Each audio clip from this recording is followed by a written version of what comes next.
La première promenade qu'on a faite sur le terrain avec les autres collaborateurs du site, on s'est ramassé dans le marais filtrant qui longe notre projet. Et de là, tout d'un coup, on s'est trouvé dans un environnement qui était paisible, qui était baigné par le soleil, la lumière, mais surtout aussi qui était assez unique. Un deck de bois qui se promène au travers de ce parc-là, qui nous amène jusqu'au bord du canal de la Chine, mais ça nous remémore toutes sortes d'images qui sont ailleurs. Fait que ça a été un élément déclencheur dès le départ, en se disant on va travailler ce projet-là en fonction de tous ces éléments-là naturels qu'on trouve sur le site.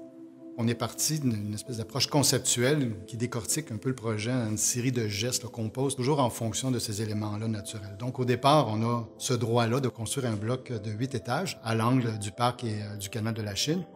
Le premier geste qui est posé, c'est cette grande diagonale qui relie le parc avec le canal de la Chine. Donc, cette grande ouverture-là, déjà, permet d'ouvrir cette vue-là vers le canal. Au centre, une ouverture est créée. Cette ouverture-là permet d'installer un paysage. Ensuite, une série d'incurvations au niveau des parois de l'immeuble crée des espaces extérieurs, ouvre le projet sur les vues qui sont disponibles sur le site. Entre autres, dans l'optique de ne pas créer une linéarité un peu monotone. Donc, le projet creuse vers l'intérieur, crée son propre espace de vie, si on veut, pour les gens qui vont habiter dans cette portion-là du projet. Ces incurvations-là permettent de multiplier les vues tant sur le canal que sur les parcs que le centre-ville. Ce qui est intéressant aussi avec cette vue-là, c'est qu'elle correspond exactement avec la course du soleil. Donc, on imagine le matin le soleil qui rentre de l'est vers l'ouest par le canal de la Chine. Donc, le soleil rentre à l'intérieur de notre projet. Et au coucher le soir, par le parc Bazin, le soleil repénètre à l'intérieur du projet.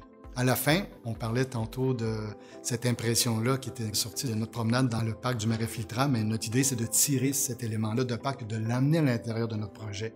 Donc, ça définit une première couche au niveau du paysage, qui va devenir le tapis sur lequel va s'installer la phase 3, la phase finale du projet, qui est l'élément un peu plus isolé, si on veut, du projet. Les projets sont toujours en noir et blanc au départ. La couleur n'est pas un élément déterminant. On travaille plus les formes, on travaille un peu plus le rapport du projet avec le paysage. Dans ce cas-ci, le projet a perduré en noir et blanc parce qu'avec les formes qui en ressortent, qui sont assez articulées, la couleur aurait été un élément trop fort. Et aussi, c'est un élément qui aurait été à l'encontre des éléments de paysage qu'on voulait mettre en valeur à l'intérieur du projet. Il faut se fier à ces intuitions comme ça, puis ensuite, il faut les nourrir avec notre sensibilité. C'est ça qui est l'essence du projet.